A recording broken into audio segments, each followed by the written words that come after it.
I gave you my heart.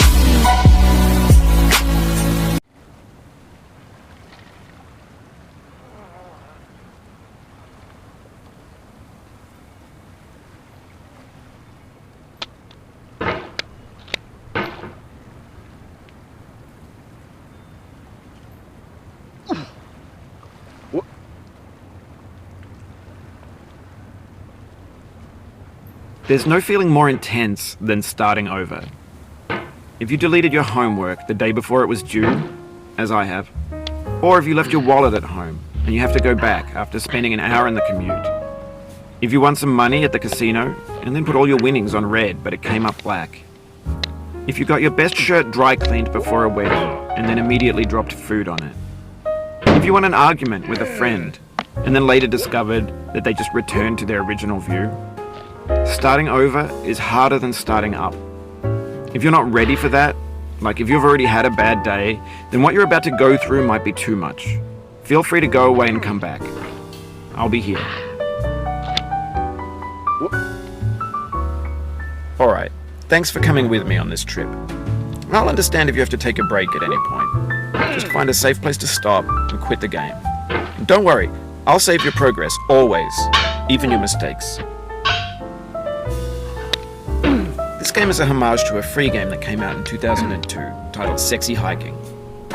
The author of that game was Jazuo, a mysterious Czech designer who was known at the time as the father of B games. And B games are rough assemblages of found objects. Designers slap them together very quickly and freely, and they're often too rough and unfriendly to gain much of a following. They're built more for the joy of building them than as polished products. In a certain way, Sexy Hiking is the perfect embodiment of a B game. It's built almost entirely out of found and recycled parts, and it's one of the most unusual and unfriendly games of its time. In it, your task is simply to drag yourself up a mountain with a hammer. And that act of climbing, in the digital world or in real life, has certain essential properties that give the game its flavor. No amount of forward progress is guaranteed. Some cliffs are too sheer or too slippery.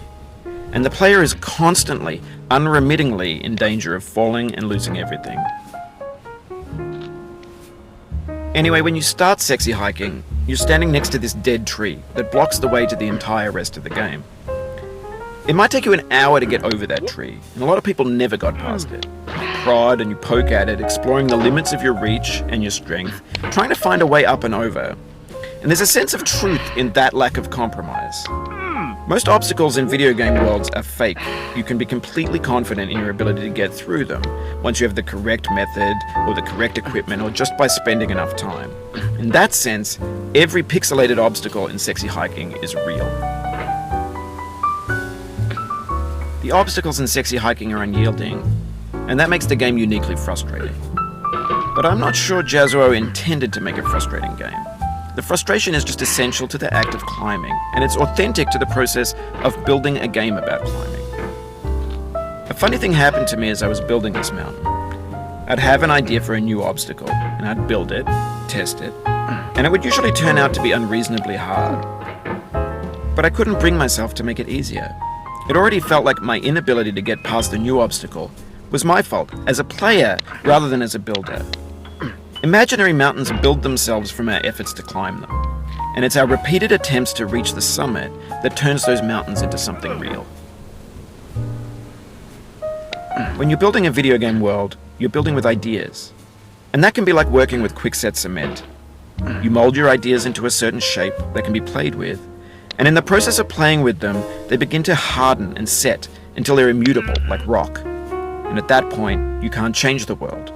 Not without breaking it into pieces and starting fresh with new ideas.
For years now, people have been predicting that games would soon be made out of prefabricated objects, bought in a store and assembled into a world.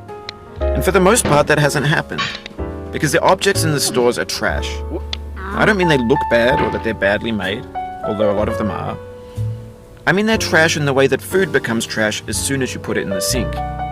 Things are made to be consumed and used in a certain context, and once the moment is gone, they transform into garbage. In the context of technology, those moments pass by in seconds. Over time, we've poured more and more refuse into this vast digital landfill that we call the internet. It now vastly outnumbers and outweighs the things that are fresh and untainted and unused. When everything around us is cultural trash, trash becomes the new medium, the lingua franca of the digital age. And you can build culture out of trash. But only trash culture. B games, B movies, B music, B philosophy. Maybe this is what digital culture is. A monstrous mountain of trash, the ash heap of creativity's fountain. A landfill with everything we ever thought of in it. Grand, infinite, and unsorted. There's 3D models of breakfast, Gen X's fanfic novels, scan magazines, green screen Shia LaBeouf, banned snuff scenes on LiveLeak. Facebook's got lifelike bots with unbranded adverts and candid shots of Kanye and Taylor Swift mashups, car crash epic failed GIFs, Russian dashcam vids, discussions of McRibs, discarded, forgotten, unrecycled, muddled, rotten, untitled. Everything's fresh for about 6 seconds, until some newer thing beckons, and we hit refresh. And there's years of persevering, disappearing into the pile, out of style, out of sight.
Oh, you just lost a lot of progress. That's a deep frustration, a real punch in the gut.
Mm.